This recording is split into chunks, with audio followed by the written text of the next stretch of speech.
Quel est le coût-bénéfice des différents traitements disponibles? Donc, à côté de la réduction du risque de fracture, on tient évidemment de plus en plus compte du rapport coût-bénéfice des différents traitements qui sont prescrits pour l'ostéoporose et pour des médicaments qui ne sont pas chers comme le calcium et la vitamine D. Il y a certainement un rapport coût-bénéfice qui est tout à fait favorable puisque la seule association calcium et vitamine D réduit déjà le risque de fracture de la hanche, notamment de l'ordre de 18% si on s'en réfère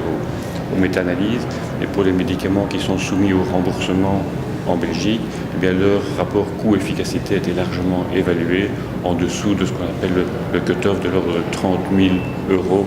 par quali gagné